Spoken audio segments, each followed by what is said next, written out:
በማማሰያ ተቦክቶ በመጥበሻ የተጋገረ ድፎ ዳቦ ነው ዛሬ ይዤላችሁ የመጣሁት። በጣም ቀላል ነው፣ እንደምትወዱትም ተስፋ አደርጋለሁ። ወደ አሰራሩ እንሄዳለን።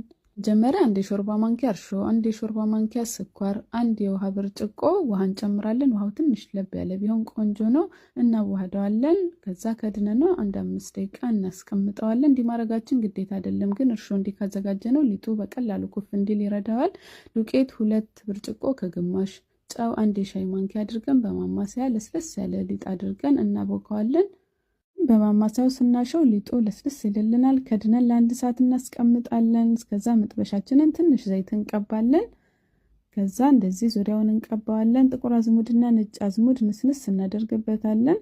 ሊጣችን ሲቦካለን ከዛ እንመልሰዋለን። እኔ በእጄ የመለስኩት ያው ሊጥ ሳቦካ በእጄ መመለስ ደስ ስለሚለኝ ነው። የቦካ ሊጥ በእጃችሁ መነካካት የማትፈልጉ ከሆነ ደግሞ ልክ እንዳቦካ ነው በማማሰያ እንደዚህ መመለስ ትችላላችሁ። ከዛ አዘጋጀነው መጥበሻ ላይ እንገለብጠዋለን።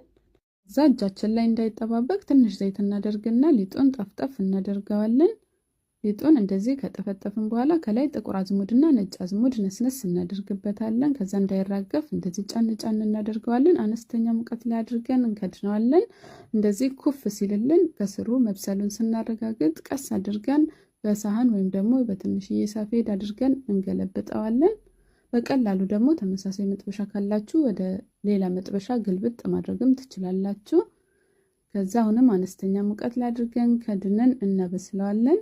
ስሩ እስኪበስል ከ7 እስከ 10 ደቂቃ ሊበቃው ይችላል። ከዛ ዳቦአችን ከስር ሲበስልልን እናውጣዋለን። ከበሰለ በኋላ ረጅም ሰዓት መጥበሻ ላይ እንዳይቆይ ዳቦአችን እንዳይደርቅብን፣ ያው ዳቦ ቀዝቀዝ ሲል ደስ ስለሚል ወዲያው በጨርቅ ጠቅለል እናደርገዋለን። በጨርቅ መጠቅለላችን የሚጠቅመው አንደኛ አያልበውም፣ ሁለተኛ ዳቦ በደንብ ለስለስ ያለ ሶፍት እንዲሆን ያደርግልናል።